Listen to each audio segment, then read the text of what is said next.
No comment. Simply way channel உங்களை அன்போடு வரவேற்கிறது.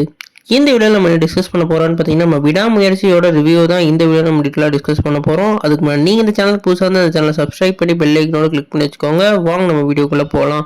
நம்ம விடாமுயற்சி வந்து நம்ம மகிழ் திருமணி டைரக்ஷனாக நம்ம ஏகே அவர்கள் லீட் ரோலில் ப்ளே பண்ணுறாங்க.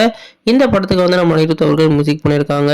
இந்த படத்தோட பாசிட்டிவ்ஸ் அண்ட் நெகட்டிவ்ஸ் பற்றி இந்த வீடியோவில் நம்ம டீட்டெயிலாக டிஸ்கஸ் பண்ணுவோம். இந்த படத்தோட பாசிட்டிவ்னு சொல்லல, இந்த படத்தில் நம்ம ஏகேவுக்கும் நம்ம ரிசாவுக்கும் உள்ள காம்பினேஷன், நம்ம ஏகேக்கு 2 வருஷம் கழிச்சு தேட்டரில் வந்து இந்த படம் வந்து ரிலீஸ் ஆகிறதுனால ஒரு எக்ஸ்பெக்டேஷன் மைல்டாக கிரியேட் ஆச்சு. இது வந்து ஒரு முக்கியமான பாசிட்டிவாக இருக்குது. ரெண்டாவது பாசிட்டிவ் நம்ம அனிருத் இந்த படத்துக்கு வந்து அவரோட முடிஞ்ச எஃபெக்டாக போட்டிருக்காரு. மூணாவது வந்து நம்மளோட மகிழ் திருமேனியோட ஸ்க்ரீன் பிளே. இந்த 3 தான் வந்து முக்கியமான பாசிட்டிவாக இருக்குது. இப்போ நம்ம நெகட்டிவ்ஸ்னு பார்த்தோம்னா, இந்த படத்தோட மொதல் 20 நிமிஷம் ரொம்பவே ஸ்லோ பேஸ்டாக வந்து கொண்டு போயிருக்காங்க. அதுக்கப்புறம் ஏகேவோட அந்த ஹை பாயிண்ட் மூலமாக இன்டர்வலில் வந்து நம்ம த்ரிஷாவோட ஒரு அன்எக்ஸ்பெக்டட் சம்பவம் மூலமாக கொண்டு போய் திருப்பி செகண்ட் ஹாஃபில் லைட்டாக பீக்கை கொண்டு போய் இறக்கியிருந்தாங்க. இது நார்மலான வந்து பிரேக் டவுனோட ஸ்டோரியாக இருந்தாலும் நம்ம மகிழ் திருமேனி அங்கங்கே சேஞ்ச் பண்ணி நம்ம ஏகேக்காக எடுத்திருக்காரு. ஆனால் அதே ஸ்டோரியவே அப்படியே எடுத்திருந்தா விறுவிறுப்பாக எடுத்திருந்தா நல்லா இருந்திருக்கும்.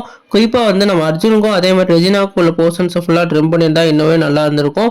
ஒரு ஃபாஸ்ட் பேஸ்டான ஸ்க்ரீன் பிளே இந்த படத்துக்கு அமைஞ்சிருந்தா இன்னும் நல்லா இருக்கும்னு நம்ம சொல்லலாம். அதைப்படி மிச்சம் எல்லாம் வந்து ஒரு என்டர்டெய்னராக அந்த பிரேக் டவுன் பார்க்காத எல்லா லவர்ஸ்க்கும் பிடிக்கிற மாதிரி இருக்குது. நீங்கள் இந்த படம் பார்த்தீங்கன்னா தோணுச்சுன்னா உங்களுக்கு கமெண்ட் பண்ணுங்க.